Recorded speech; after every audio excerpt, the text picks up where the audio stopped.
여러분 안녕하십니까, 박영환입니다. 한 주간 있었던 정치권의 뜨거운 소식을 다뤄보는 국민 맛수 시작합니다. 자, 윤석열 대통령이 취임 후에 세 번째 기자회견을 열었습니다.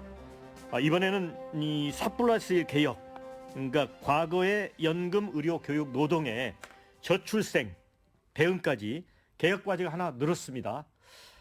그리고 지금 한동훈 대표와 윤석열 대통령이 지금 갈등을 겪고 있고요. 이런 가운데 또 여야 대표 회담이 열리기로 돼 있습니다. 또 이제 국회에서 이른바 이제 역사 전쟁이 또 벌어지고 있습니다. 이런 다양한 이슈를 두 분과 한번 토론해 보도록 하겠습니다. 강성만 국민의힘 당협위원장 나오셨습니다. 네, 반갑습니다. 안녕하세요. 예. 자, 그리고 박성민 민정최고위원 반갑습니다. 네, 안녕하세요. 네, 바로 첫 번째 주제로 갑니다.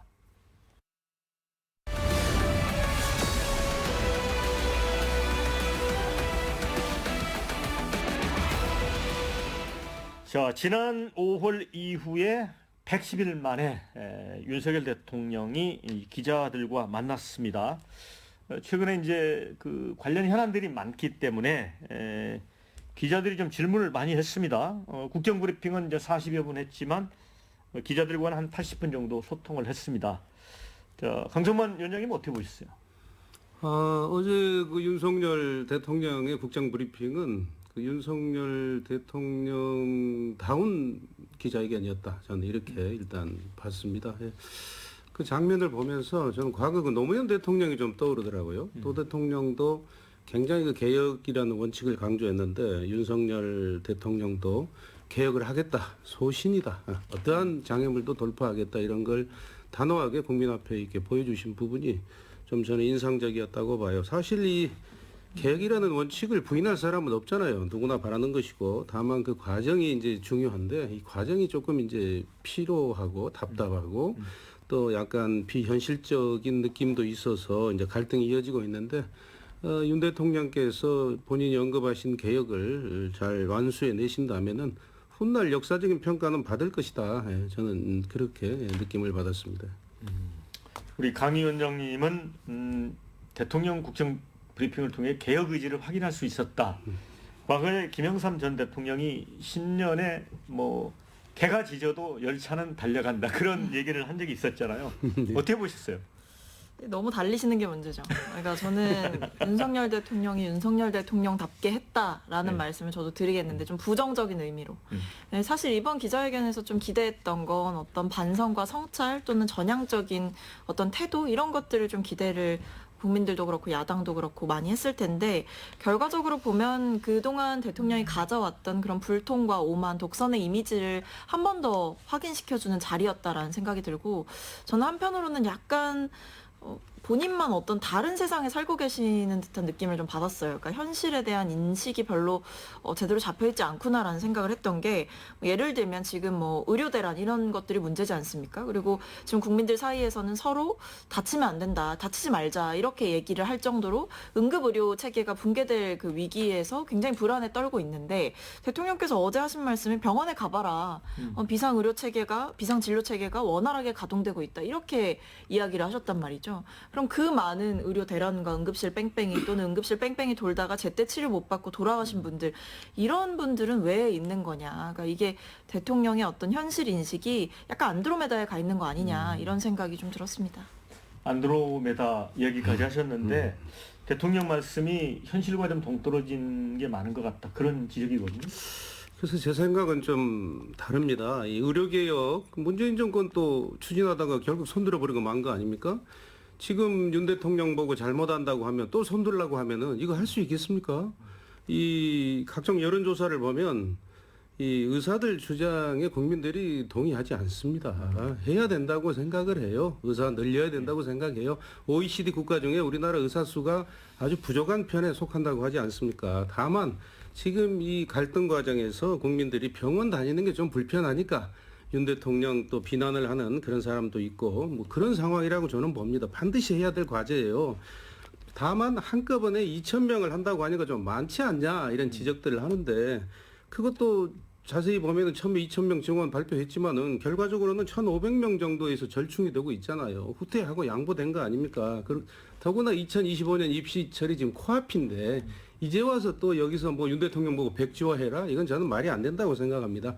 그래서 일단은 의료계가 이걸 수용을 하고 다만 필수 의료나 응급 의료 이런 분들에 대한 보상 체계를 더 지원하겠다 하는 윤 대통령의 말씀이 맞고요. 다만 대통령께서도 그 복지 2차관 경질 정도 이런 문제 제한이 있었잖아요. 이런 문제는 좀 수용하셔서 의료계하고 대화 물꼬도 좀 터주고 다만 이제 한동훈 대표가 이걸 먼저 터뜨리고 이렇게 하는 바람에 자존심이 좀 상할 수도 있어요. 대통령이 고민하고 결단해야 될 문제를 그러나 윤 대통령께서 대승적인 차원에서 복지 차관 경질 정도는 수용할 필요가 있다. 저는 이렇게 생각합니다. 근데 한동훈 대표 말씀 꺼내 주셨기에 예. 지금 국민들 누가 보더라도 지금 갈등 상황인 게 맞는데 대통령께서는 뭐 큰 문제가 없다라고 했거든요. 네. 왜 그랬을까요? 근데 뭐 기자회견 중에 사이가 안 좋고 다시는 볼 생각이 없다 이렇게 말씀을 하실 수는 없으니까 뭐 그냥 아주 교과서 같은 말씀을 하셨다고 생각을 하는데요. 잘 보면 근데 그 말에도 저는 뼈가 있지 않았나 생각을 합니다. 뭐 여러 의원들을 만나고 있고 뭐 여당에서 충분히 소통을 하고 있다라고 얘기를 하셨지만 거기에 이제 한동훈 대표랑 직접 연락을 주고받는다 이런 말씀은 또 안 하셨거든요. 그리고 심지어는 뭐 기자회견장에서 한 말씀뿐만 아니라 행동으로 보여주신 거를 좀 봐야죠. 왜냐하면 대통령께서 이제 한동훈 지도부와 만찬을 하시려고 했다 그것도 취소를 했고 국민의힘 연찬회에도 참석하지 않는다라는 방침을 밝혔기 때문에 결국 이게 어떤 의료 개혁에 대한 뭐 반기를 든 한동훈 대표에 대한 일종의 좀 지금 감정이 상해 있는 상태를 넘어서 거의 정치적으로 그리고 심정적으로 좀 결별 수순으로 가고 있는 것 아닌가 이런 생각이 들어요. 지금 보면 용산에서는 명확하게 규정을 했더라고요. 기자회견을 통해서 의료 의대 증원 문제는 이미 마무리가 됐다라고 쐐기를 박았고 어떤 한동훈 대표의 그런 절충안을 받아들일 여지가 없다라는 점을 공식적으로 밝히기도 했고요. 그리고 자기 정치한다라고 아마 보고 있는 것 같아요. 한동훈 대표의 이런 어떤 제안들은 자기 정치를 하기 위함이다. 이렇게 보고 있기 때문에 글쎄요. 근데 저는 대통령께서 이제 본인의 자존심을 세울 때보다는 이 국민들의 불안과 생명과 안전 이런 부분에 좀 더 집중을 하셔야 되는 때가 아닌가 싶습니다. 자, 그런데 뭐 이제 이런 그 갈등 상황이 이 한동훈 대표에게는 뭐 꼭 나쁜 것 같지도 않습니다. 이제 과거에 보면 YS와 이해창 관계도 그렇고 노무현 정동영 관계도 그렇고 그다음에 이명박 박근혜 관계도 그렇고 결국 대통령과 각을 세운 사람이 그 후보가 됐거든요. 예, 그렇게 생각할 수도 있는데 다만 과거 사례와 비교했을 때 이제 시기적으로 좀 빠르다. 대통령의 임기가 34개월, 35개월이 지금도 남아 있는데 여당 대표가 뭐 차기의 강력한 주자 중에 한 명인 여당 대표가 이렇게 이 대통령의 어떤 결단이나 이 권위를 무너뜨리면서 이 자기 좀 정치한다고 표현하셨는데 좀 오버하는 것을 과연 이게 과연 어떻게 비치겠는가 정부 여당이 이런 고민이 있습니다.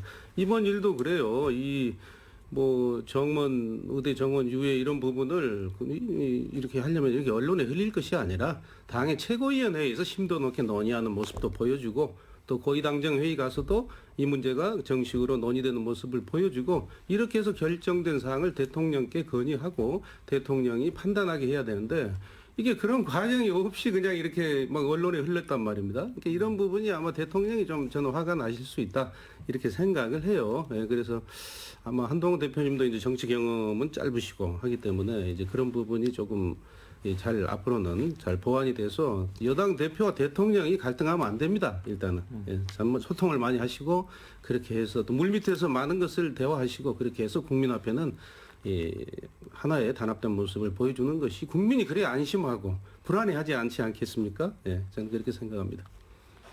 근데 이게 본질적으로 보면 해결될 수 없는 갈등이에요. 왜냐하면 하늘 아래 태양은 두 개일 수 없고 권력은 공백을 허용하지 않지 않습니까? 예. 그렇기 때문에 지금 아마 한동훈 대표는 대표가 딱 되는 순간 어떤 결심을 한 것 같아요. 이미 출사표를 던질 때부터 이 최상병 특검법을 제3자 추천안으로 추진하겠다라는 입장을 밝히기도 했고 그건 사실 어떤 용산에서 지키고 싶었던 성역 같은 거였을 거거든요.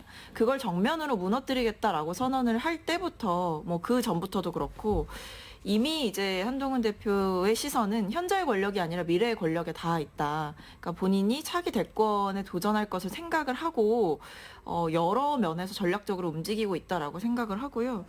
어떤 뭐 이런 생각이 있을 것 같아요. 이게 침몰해 가는 배에 계속 이제 올라타 있을 게 아니라 빠져나와서 새로운 배로 갈아탈 때다. 이제 본인이 차별화를 강하게 하면 강하게 할수록 어떤 정치 도전의 명분, 대선 도전의 명분 이런 것들이 더 쌓일 것이고 정치인으로서의 독자적인 존재감을 아마 계속해서 드러내고 싶어 할 거다. 근데 그 조급함이 본인의 발목을 좀 잡을 수도 있을 것 같다. 이런 생각입니다. 네. 그리고 이제 윤석열 대통령이 살면서 지금까지 이런 국회는 처음 봤다. 그러면서 굉장히 그 한탄에 가까운 그 불신을 드러냈습니다. 그리고 이제 민주당이 이제 특검 여러 이제 탄핵안 이거 내놓으면서 용산과 특히 이제 관계가 경색된 상황이긴 한데 이재명 대표가 제안한 영수회담도 사실상 거절한 거 아닙니까? 그렇게 봐야 네. 되겠죠. 예. 그러니까 지금 우리나라 정치가 없잖아요. 예. 과거에는 우리가 군사 독재 시절에도 정치라는 게 이렇게 여야가 주고받는 게 있잖아요. 지금은 그런 게 실종되고 없어요. 그냥 그 마주보는 두 전차가 싸우는 것밖에 보이지 않으니까 한쪽에서는 뭐 죽어도 탄핵을 하겠다고 하고 한쪽에서는 뭐 절대 받아들일 수 없다고 하고 이런 모습이 지금 참 잘못됐다 저는 정치가 지금 실종된 상태입니다.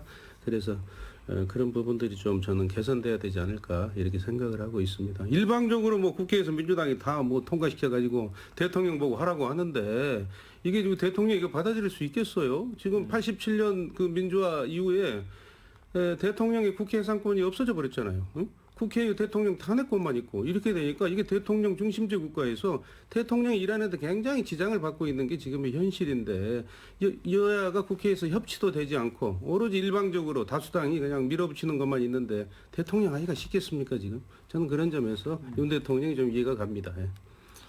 저도 이런 대통령 처음 봅니다. 저도 이런 대통령 처음 보고 저도 이런 영부인 처음 본다 이런 말씀 좀 드리고 싶고요. 지금 대통령께서 단단히 착각하고 계신 게 이제 본인의 지지율이 잘 안 나오거나 아니면 어떤 본인에 대한 비판의 수위가 나날이 높아져 가는 게 약간 민주당 탓이라고 생각하고 계신 게 아닌가라는 생각이 들어요.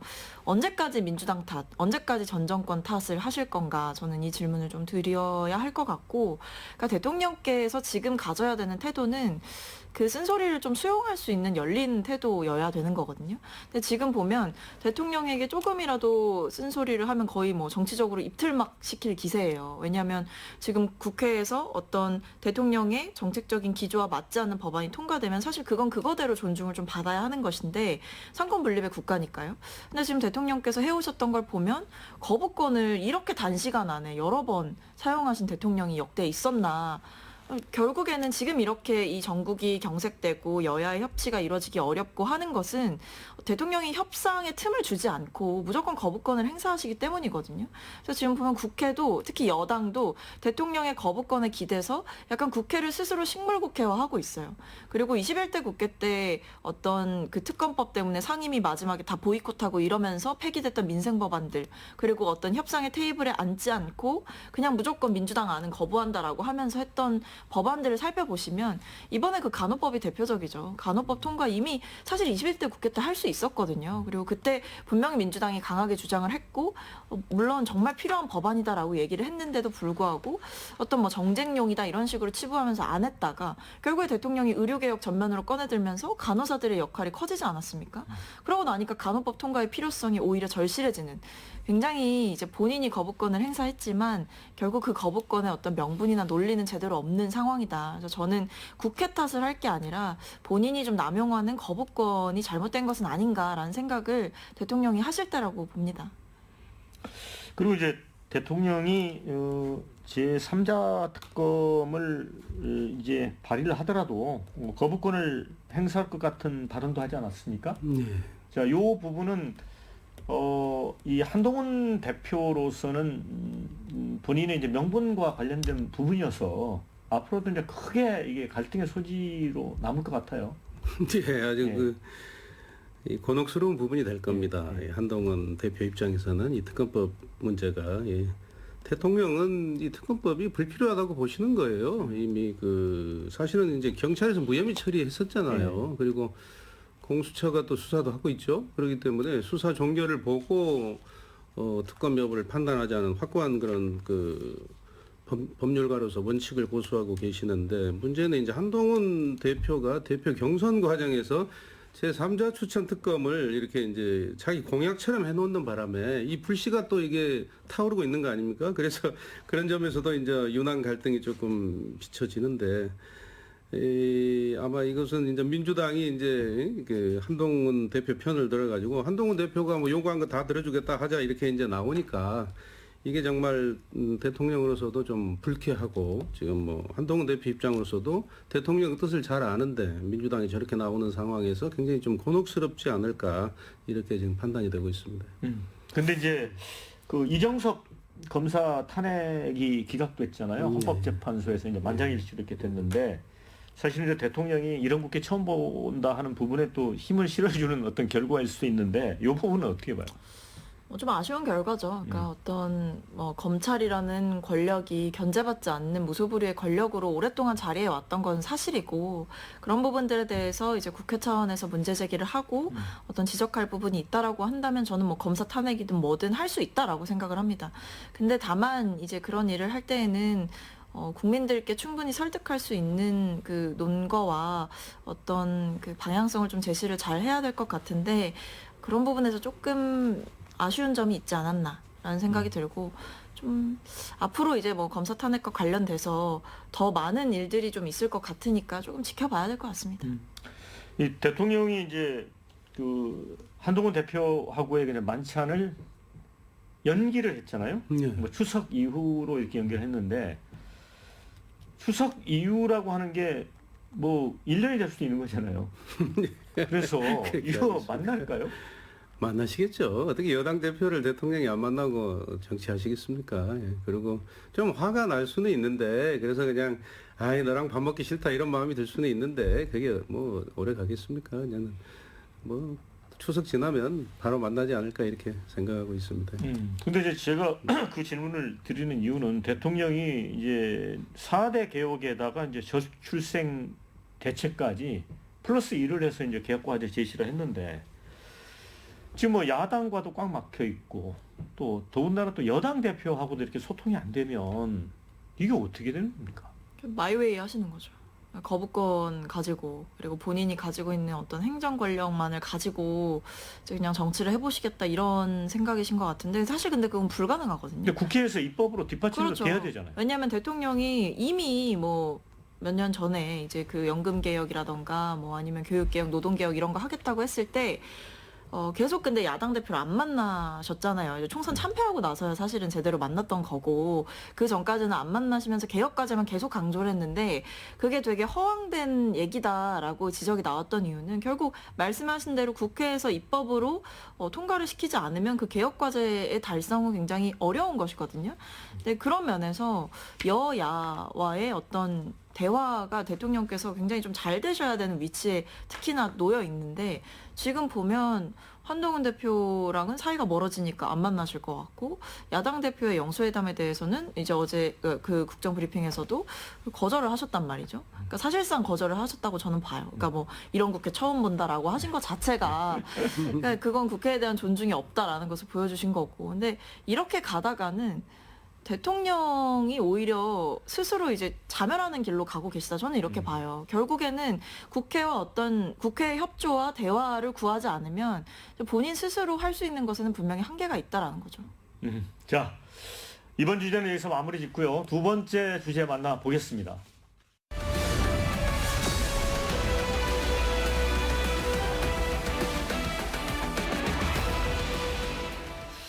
윤 대통령이 이제 한동훈 대표와 또 지도부 함께 그 만찬 연기한 데 이어서 매년 참석하던 국민의힘 연찬회도 이제 불참을 해버렸습니다. 대신에 사회수석비서관을 보내서 2006년 의대 증원은 이미 공표가 된 것이다, 이렇게 또 못을 박았습니다. 저는 뭐 그게 옳다고 생각합니다. 지금 뭐 입시가 코앞인데 지금 와가지고 뭐 정원을 백지화한다든가 이 학부모하고 입시생들의 혼란은 또 어떻게 되겠습니까? 지금 의대를 지나가려고 하는. 그리고 또 당초 2,000명에서 1,500명 선으로 축소했고 또 의사 수가 늘어나야 된다는 국민들의 요구는 분명히 존재하는 것이고 그래서 또 의협에서는 무조건 백지화만 요구하고 있지 뚜렷한 대안도 제시하지 않고 이런 상황에서 대통령이 이미 결정한 사항은 저는 수용할 수밖에 없지 않느냐 현실적으로 이렇게 생각을 합니다. 근데 자꾸 내일 모레 지금 대학 입시인데 지금 여기서 대통령 보고 이걸 백지화하라고 하면은 이건 통치하지 말라는 얘기 아니겠습니까? 저는 무모한 얘기라고 생각을 해요. 예. 박수민 최고위원. 근데 이제 한동훈 대표 입장에서도 이제 엄청나게 이제 이 문제는 큰 이제 고민거리가 될 텐데, 의대 증원 강력 추진에 우려하는 시각은 분명히 갖고 있는 것 같고, 그래서 이제 26년 정원은 이제 동결하자라는 그 안을 냈는데, 여기서 한동훈 대표가 대통령이 무서워서 발을 빼면, 근데 뭐가 됩니까? 이거 어떻게 될까요, 문제는? 그러니까 제가 봤을 때는 이제 둘 다 물러서지 않을 그 가능성이 높다라고 생각을 합니다.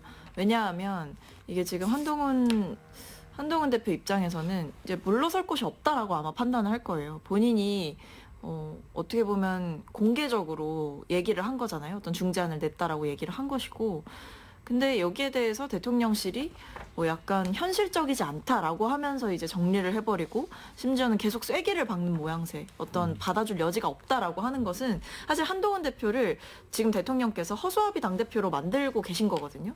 그러니까 지금 보면 어떻게 보면 한동훈 대표 입장에서는 대통령 스스로 좀 뒤로 물러설 명분이 없다라고 한다면 출구 전략을 본인이 제시하겠다 이런 생각도 있을 수 있어요. 그러니까 여당에서 이렇게 정책 건의를 하면 대통령이 받는 경우도 있으니까요.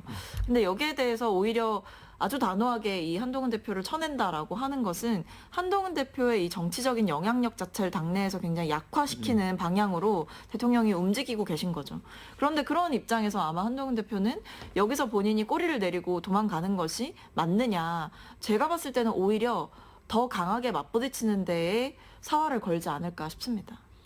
그런데 이제 만찬 연기 사실도 추경호 원내대표한테 3시간 전에 먼저 전달이 됐다고 해요. 그러니까 한동훈 대표보다 빨리 이 연락을 받은 것 같고, 그 다음에 또 한 가지는 추경호 원내대표가 이 의대 증원과 관련된 갈등 문제에 대해서 정부 입장을 지지한다는 쪽으로 이렇게 해버렸잖아요. 그러면 이게 당내 안에서의 그 리더십 문제도 또 불거지는 거 아닙니까?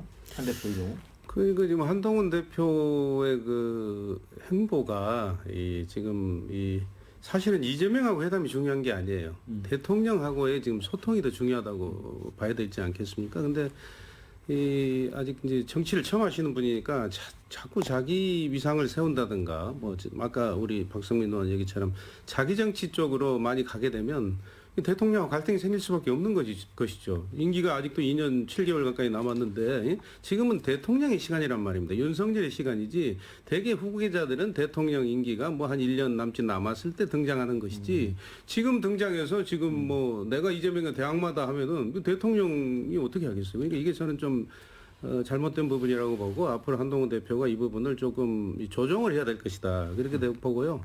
그 의료 대란 자꾸 얘기하시는데 이거 잘 생각하셔야 돼요. 이거 제 생각은 지금 제 친구 의사들 얘기 들어보니까 이 국민들이 사실 의사 늘어나기 원하잖아요. 근데 또 나이 든 의사들 40대 이상의 의사들은 별로 관심 없다고 그래요. 젊은 의사들 40 이하의 전공이나 이런 분들이 이제 자기 이해관계하고 관련되니까 지금 반대하는 것이고 또 지금 응급 환자나 수술 환자가 굉장히 불편할 뿐이지. 지금 대학병원이 환자가 줄면서 준종합병원하고 개인병원은 환자가 지금 30-40%가 늘어났다고 그래요.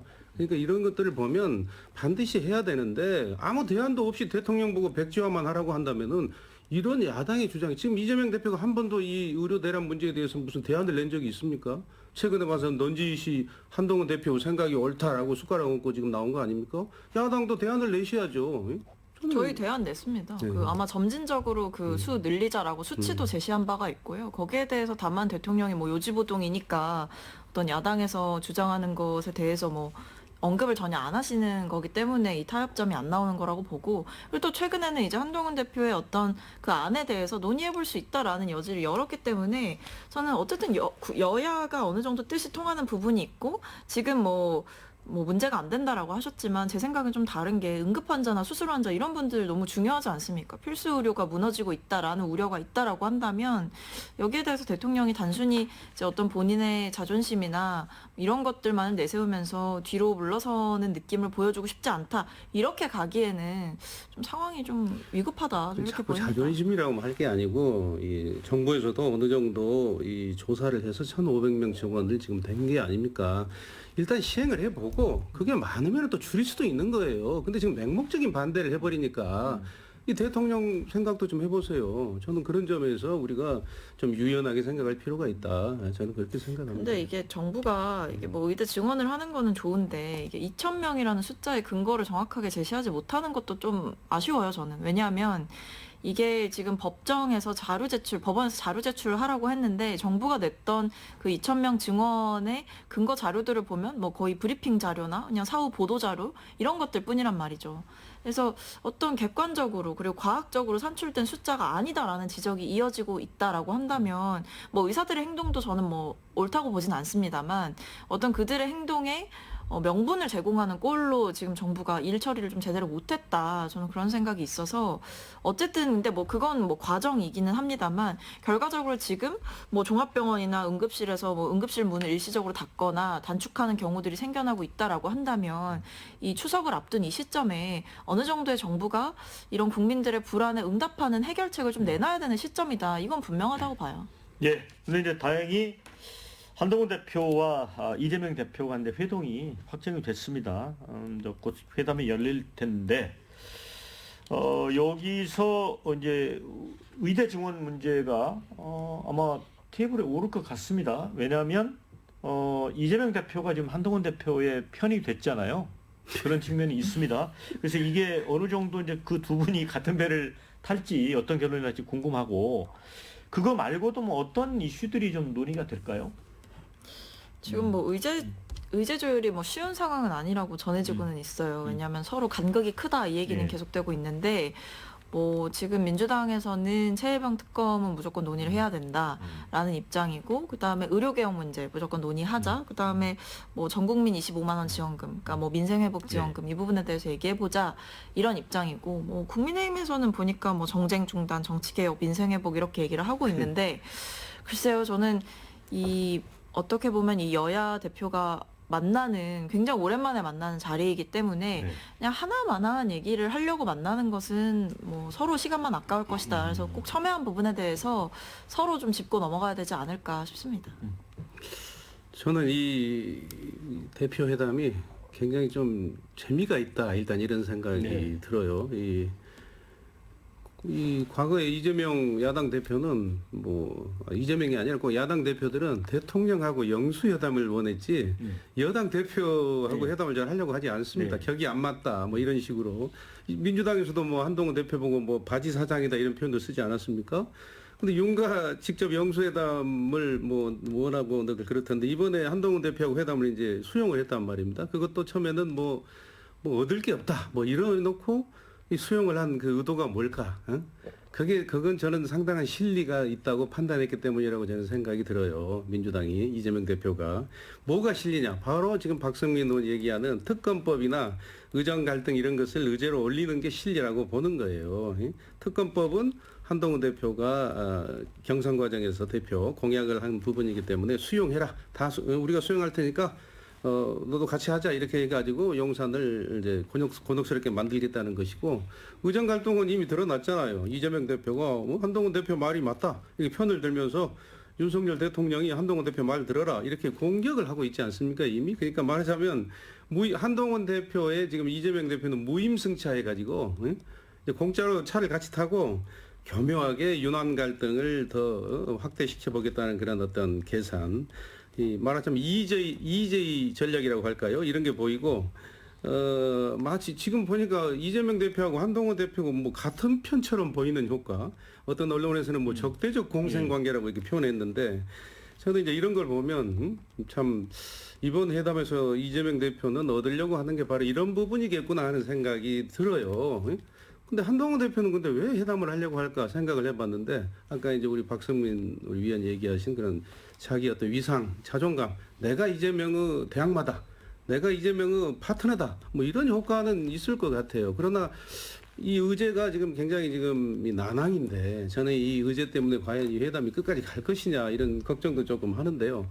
이 현 상황은 마치 북한 핵 문제를 놓고 미국이 보고 있는데 한국하고 북한이 손잡은 그런 모양새 뭐 이런 것까지 제가 보니까 느껴지고 있거든요. 그래서 이번 회담이 참 재미가 있는데 과연 뭐 어떤 결과가 있겠느냐 저는 그렇게 보고 있습니다.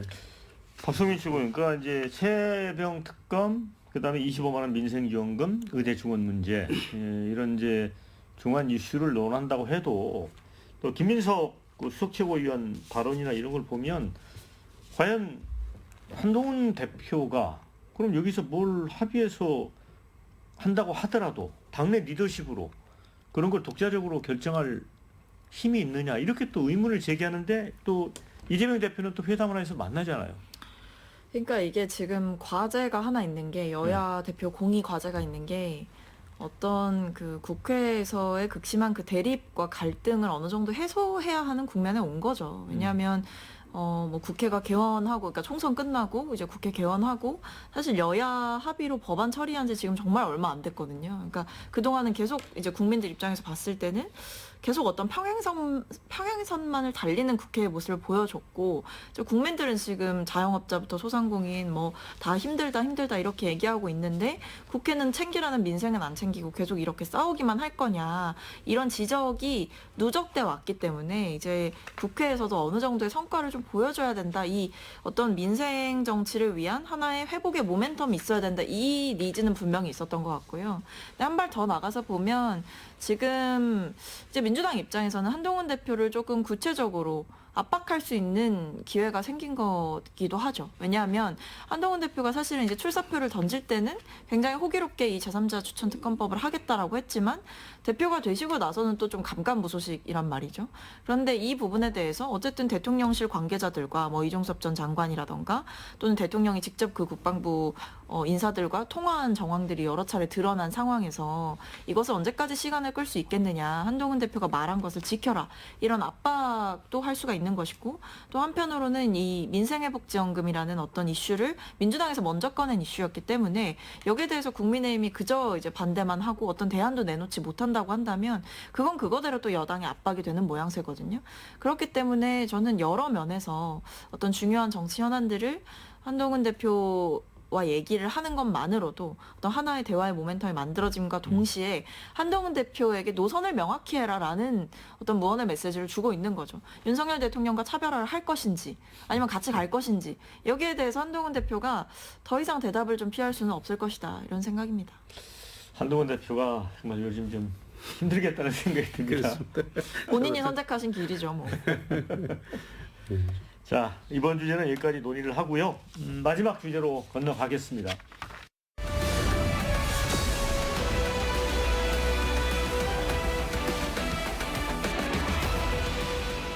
윤석열 대통령이 했던 인사가 지금 논란이 계속되고 있습니다. 이제 이른바 뉴라이트 논란인데, 윤 대통령은 이제 여러 논란에도 불구하고 김영석 독립관장, 또 김문수 고용노동부 장관 임명안을 제거를 했습니다. 야당에서는 지금도 이 인사 철회하라는 주장인 거죠? 네, 그렇죠. 그러니까 지금 부적절한 인사들이 너무 이 공직에 특히, 그리고 역사와 어떤 민족과 관련된 역사 연구를 하는 곳이나 역사 교육을 하는 곳이나 아니면 독립과 관련된 일을 하는 곳에 계속 포진이 되고 있다. 이게 사실은 뭐 어떤 개인의 역사관을 사적으로 제재할 수는 없습니다만 이게 어떤 국가의 공직에 임명되는 문제는 좀 다른 문제죠. 그래서 이런 면에서 저 민주당은 지속적으로 이 부적절한 인사들 그리고 뉴라이트 인사들에 대한 임명을 좀 철회해라, 이런 얘기를 하고 있는 상황입니다. 저 이거는 강 위원장님께서는 그 두 분의 발언이 이 공직을 수행하는데 결격이 될 만하다고 보세요? 저는 뭐 결격이 될 만한 사유라고는 보지 않아요. 그분들의 이제 생각인데 뭐 그 한두 분의 임명직 그 인사들이 뭐 생각이 조금 뭐 야당하고 다르다고 해서 국가가 굴러가는데 뭐 큰 지장이 있겠습니까? 그리고 뭐 늘 인사는 또 있기 마련인데, 예? 이분들이 언제까지 근무할지도 모르고, 그리고 그 김문수 장관 같은 경우는 그 심평 변호사께서 하신 그 얘기가 있는데 그 첫 도지사가 됐을 때 도지사실에 가서 그 전태일 열사의 어머니 이소선 여사를 모셔다가 어머니 저 의자에 어머니가 먼저 앉으십시오 이렇게 했다는 거 아닙니까? 그리고 저는 이것을 잊지 않고 공직을 수행하겠습니다. 이분이 공직관이 확고한 분이에요. 공직관만큼은. 근데 이런 분들이 뭐 공직을 수행할 결격 사유다. 저는 이렇게 안 보고요. 다만 이제 야당에서 이분의 이념이 너무 오른쪽 아니냐 이제 이런 걱정이 있는데 이것은 이 역사 논쟁은 뭐 1945년이나 48년이나 뭐 다 본질은 같잖아요. 이 말하는 방식이 서로 잘못되어 있는 거예요. 틀린 거예요. 이게 저는 그런 어떤 오히려 그 야당이 이걸 가지고 뭐 친일 씌우기, 독도 지우기 해가지고 현 정권을 괴롭히고 이렇게 해가지고 어떤 뭐 이 국민들을 분열시키고 그 분열을 또 이용하고 뭐 이런 의도가 있지 않냐 이런 생각이 들어요. 1919년에 임시정부가 생기고 45년 광복을 하고 48년 우리가 대한민국을 수립해서 유엔의 승인을 받았잖아요. 그 과정이 독립 아닙니까? 이것은 헌법 전문에도 나와 있는 그런 어떤 명시된 사실이고 독도라는 것은 더구나 우리 국군이 지키고 있고 우리가 점유하고 있는데 그걸 뭐 일본에게 주려고 한다 뭐 이런 식으로 공격을 하고 있고 우리가 점유하고 있잖아요. 그러니까 말이 안 되는 그런 행태를 하고 있다. 저는 그런 생각이 듭니다. 예. 야당이 너무 좀 친일 프레임을 만들어서 정치적으로 활용하고 있는 거 아니냐? 이렇게 근데 말씀하시거든요. 친일파들을 등용을 하시니까 저희가 공격을 하는 거죠. 그러니까 저희가 이유 없이 뭐 근거 없는 음모론으로 하면 저희도 허위사실 유포로 고소당할 수 있습니다. 근데 그게 아니라 이제 임명됐던 인사들이 과거에 뭐 강연이라던가 학술지라던가 아니면 어떤 자리에서건 했던 발언들을 쭉 모아 보면 뉴라이트 아니냐 이 얘기인 거예요. 그러니까 뉴라이트들이 주장하는 게 1948년 이 건국에 대해서 굉장히 좀 강조를 하면서 어떤 과거에 있었던 그 이전의 독립운동이라든지 아니면 뭐 친일 그러니까 일제강점기라든지 이런 부분들에 대해서 정당화를 하거나 독립운동을 폄훼하거나 이런 주장들을 펼치시는 분들이거든요. 근데 저는 이 독립기념관장 같은 경우에도 본인이 이제 국회에 이제 출석을 했을 때 의원들이 묻지 않았습니까? 1945년에 대해서 그 광복에 대해서 어떻게 생각을 하냐라고 하니까 노코멘트라고 하시잖아요. 그러니까 독립기념관장이 거기서 노코멘트라는 게 할 말은 아니죠. 그리고 과거에도 어떤 이 1948년 건국의 의미를 강조하면서 그 이전의 역사를 지우려고 하는 인사들이 기용이 되고 이런 것 자체는 결국에 이 헌법 정신에 나온 얘기를 해주셨지만 헌법을 부정하는 거예요. 헌법을 부정하고 과거 일제강점을 어느 정도 정당성을 인정하고 식민지 근대화론을 주장했던 인사들이 독립기념관 이사에 임명되고 이런 거는 나라의 뿌리와 역사를 흔들려는 시도라고 저는 보입니다. 헌법을 부정하고 있다고 이렇게 보시는 것 같아요. 네, 이제 독립기념관장 문제는 저도 뭐 개인적으로 좀 아쉬움이 있습니다. 그런데 이제 윤석열 대통령이 무슨 뭐 뉴라이트 때문에 이 사람을 임명했다 이렇게 생각 안 하고요. 뭐 뉴라이트도 잘 모르신다고 하잖아요. 그리고 김영석이라는 그분을 윤 대통령이 개인적으로 알지도 못할 겁니다. 다만 누군가 추천을 했겠죠. 이분을 추천을 했고 그래서 임명권자가 그것을 이제 제가를 했을 거고 이제 그것이 원칙이라고 또 이분은 생각을 했을 거고 그래서 저는 참모들이 좀 세심해야 되지 않겠냐. 좀 중도적인 인물 그리고 논란이 생기지 않을 만한 인물 그리고 국민 통합적인 인물 이런 분들을 좀 애초부터 청구했으면은 오히려 더 좋았겠다 이런 생각은 해요. 그러나 어차피 이렇게 임명이 된 마당에 또 그 대통령께서 국민 여론을 봐가면서 언제든지 또 뭐 경질도 할 수 있고 하는 것이 인사권이기 때문에 대통령의 인사권은 좀 존중해 주는 게 좋겠다. 뭐 문재인 정권 때도 뭐 국회 청문회에서 안 된다는 사람들 다 임명하지 않았습니까? 뭐 흠결 있는 사람들 다 임명하지 않았습니까? 그런데 왜 이 윤석열 정부 들어서 독립기념관장이 무슨 뭐 부정부패한 사람도 아니고 한데 조금 지켜보는 게 좋겠다 저는 이런 생각을 하고 있습니다. 근데 친일적인 역사관을 가진 사람을 독립기념관장에 앉히는 거는 좀 무리가 있죠. 무리가 크죠. 그러니까 뭐 저희 문재인 정부 때 과거에 뭐 인사는 문제가 없었냐라고 하시는데 저희가 뭐 친일파 또는 뉴라이트 이런 인사들을 등용해서 문제가 된 적이 있었나요? 그건 아니었죠. 근데 이번 정부 들어서 유난히 뉴라이트들의 뭐 대거 등장이 있는 것이 아니냐 이런 비판이 있는 게 사실이고 뭐 그 독립기념관장뿐만 아니라 사실은 지금 뭐 한국학중앙연구원장 이런 곳에도 누가 앉았나 보니까 강제동원과 위안부 이 강제성을 부정했던 사람이 임명이 됐단 말이에요. 그러니까 이 외에도 이제 독립기념관 이사들에 임명됐던 인사들도 보면 이런 역사관들이 논란이 되고 있고, 하다못해 그 김문수 고용노동부 장관 같은 경우에도 이제 후보자 신분으로 이 얘기를 했던 걸 보면 일제 식민이었다고 얘기를 하잖아요. 과거에 이제 우리 선조들의 국적이 일본이었다라고 얘기를 하잖아요. 그러니까 이거는 과거에 일본의 어떤 불법적인 지배와 불법적인 강점에 대해서 그것을 약간 합법화하는 의식에 동조를 하는 거거든요. 그러니까 이미 바르게 서 있는 역사관이라고 한다면 우리 과거 선조들의 국적이 일본이었다 이런 얘기는 나올 수가 없는 거예요. 저는 이런 인식을 가진 분들이 공직을 수행한다라는 것 자체, 그리고 특히 독립의 역사를 연구하거나 독립의 어떤 가치를 드높여야 하는 자리에 가는 것은 굉장히 문제가 있다라고 생각합니다. 저는 야당이 그 몇 분들의 말하는 방식이 문제가 있다고 판단을 한다고 해도 그분들을 친일파다 이렇게 단정하는 것은 좀 위험하다, 저는 이런 생각을 분명히 하고요. 또 그분들이 가가지고 무슨 친일적인 그런 어떤 자기 분야에서 무슨 어떤 행정을 하는 것도 아니고 그런 게 있는 것도 아닌데 이렇게 임명 때부터 친일파다 철회하라 이렇게 하는 것은 역시 대통령의 통치 발목 잡기라고 저는 생각이 듭니다. 그래서 이제 친일이 이제 논란이 되니까 이제 민주당에서 지금 그런 법안을 좀 당론으로 발의하기로 결정을 했죠. 친일 인사 공직 임명 방지법. 그러니까 친일 행위를 옹호하거나 또 독도 영유권을 부정하는 등의 행위를 하는 사람은 이제 공직에 임명될 수 없도록 하겠다. 이거는 이제 과잉인법 논란은 좀 있는데 아마 지금 분위기로는 밀고 가는 것 같죠? 뭐 할 것 같은 분위기인데요. 네. 근데 저는 이거에 대해서 또 뭐 민주당 탓을 하지 마시고, 그러니까 이거를 법으로 사실 규제한다라는 게 좀 과해 보일 수는 있거든요. 왜냐하면 이게 당연한 상식입니다. 그러니까 대한민국에서 공직을 하겠다고 하는 사람이 어떤 일본의 시각에 동조하고 일본이 주장해왔던 그런 이 불법 강점이나 이런 게 불법이 아니었다. 뭐 그래도 뭐 우리는 정당했다 이렇게 주장하는 그런 시각에 대해서 동조하는 인사들을 어떻게 보면 대한민국 공직에 기용하는 것 자체는 있을 수가 없는 일인 거거든요.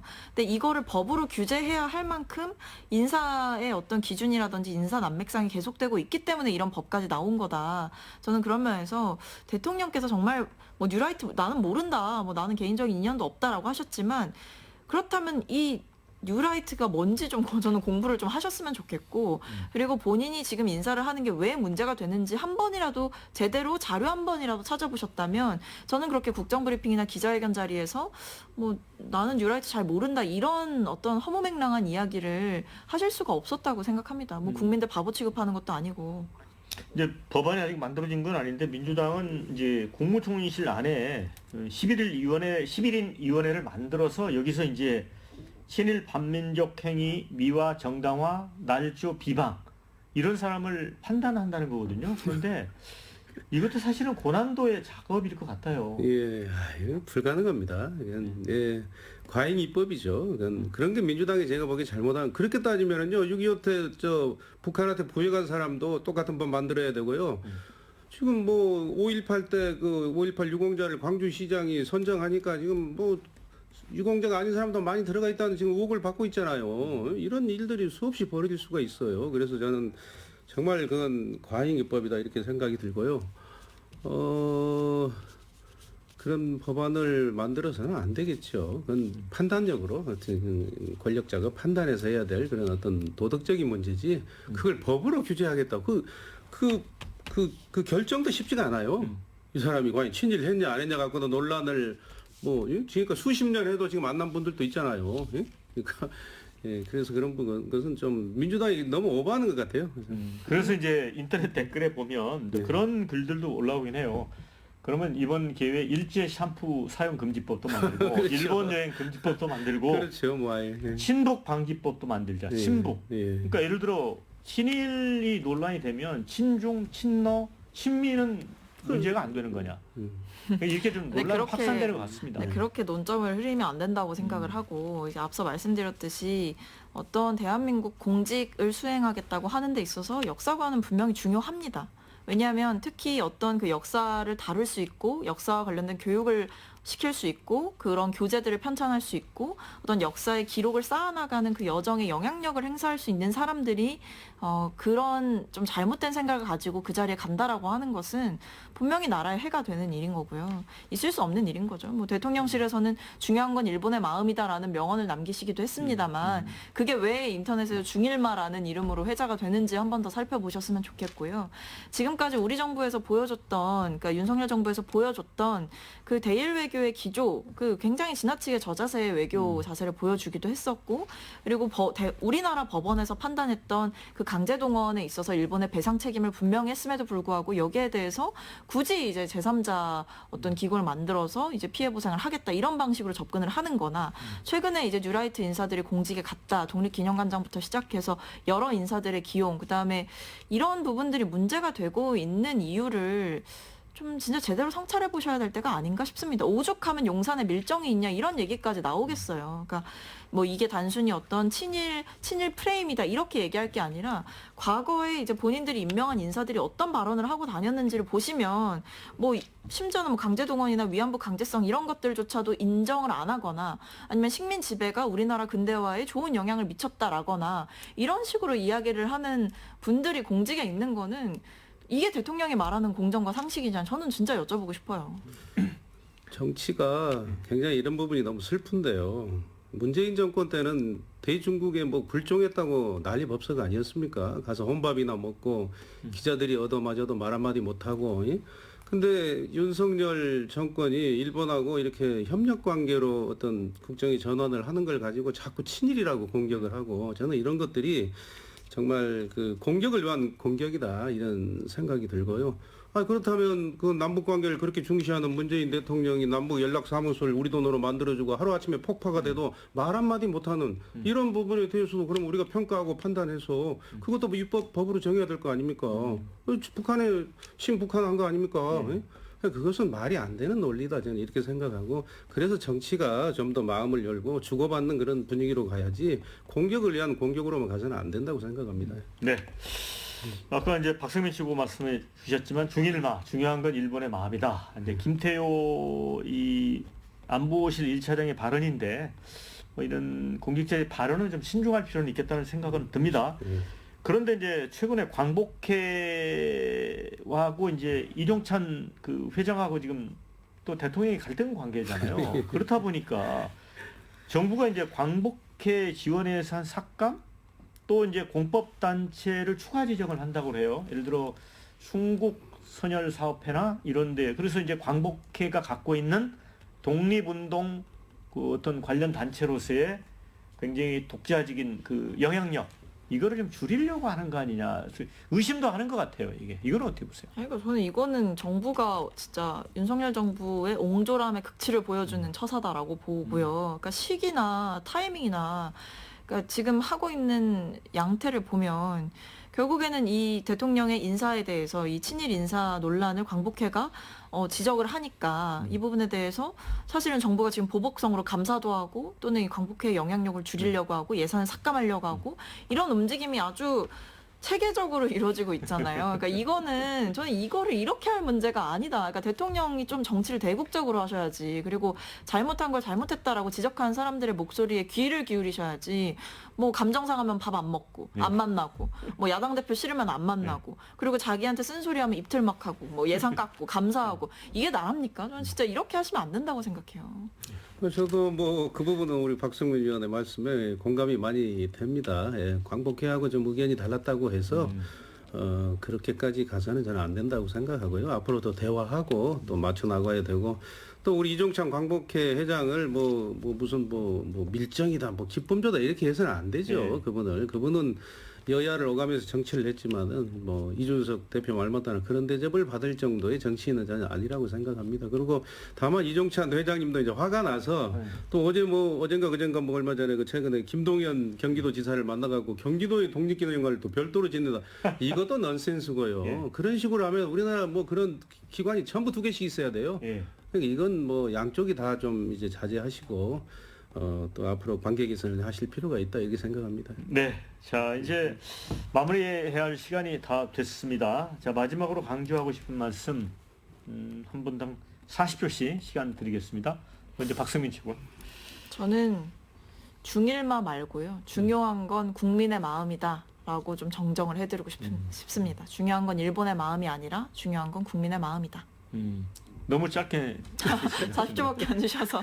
그러니까 지금 보면 대통령께서 이제 오만이다, 불통이다, 결국 이런 비판을 받는 이유는 국민들의 마음이 가장 최우선에 있지 않기 때문인 것 같거든요. 국민들이 지금 의료 대란을 바라보고 있는 심정, 민생 경제를 바라보고 있는 심정, 이 대일 외교 관계를 바라보고 있는 심정, 이 모든 면에서 어떤 본인의 생각과 식견을 국민들에게 주입하고 강조하기보다는 국민들의 생각을 좀 들어주시는 게 네. 맞지 않을까 싶습니다. 네, 국민의 마음을 얻어라 이런 말씀이셨습니다. 우리 강성만 위원장님. 저는 이 개혁은 그 양보할 수 없는 원칙이고 불가피하다고 생각을 합니다. 대통령께서 저 개혁을 하겠다는 저 의지, 그 길이 고독하겠지만 훗날 평가를 받을 것이다 이런 생각도 합니다. 그러나 개혁의 과정도 중요한 만큼 대통령께서 지혜를 발휘하시고 또 일부 양보를 통해서 어떤 물꼬를 터나갔으면 좋겠습니다. 현실적으로 제가 생각하는 안이 있다면은 우리 윤 대통령 주변에 지금 뭐 이재명 대표나 민주당하고 소통이 원활할 수 있는 인물들이 몇 분 있습니다. 이런 분들을 총리로 새로 선임을 한다든가 정무장관으로 임명을 해서 그런 길을 열어갈 수 있었으면 좋겠습니다. 네. 두 분 마무리 말씀에 뭐 결론이 다 나 있는 것 같습니다. 이제 김대중 사실 대통령 시절의 의학분업, 저도 당시에 이제 취재 기자였지만 사실 의사들의 저항이 보통이 아니었습니다. 지금 이제 성공한 개혁으로 평가를 받지 않습니까? 윤 대통령도 개혁의 뜻은 가지되 아까 박승민 최고 말대로 이 국민의 마음 거기에 다가가면서 소통하면서 좀 일을 추진했으면 좋겠다 이런 생각입니다. 자, 함께해 주신 여러분께 감사 말씀 드리고요. 저는 다음 주에 뵙도록 하겠습니다. 두 분 수고 많으셨습니다. 감사합니다. 감사합니다.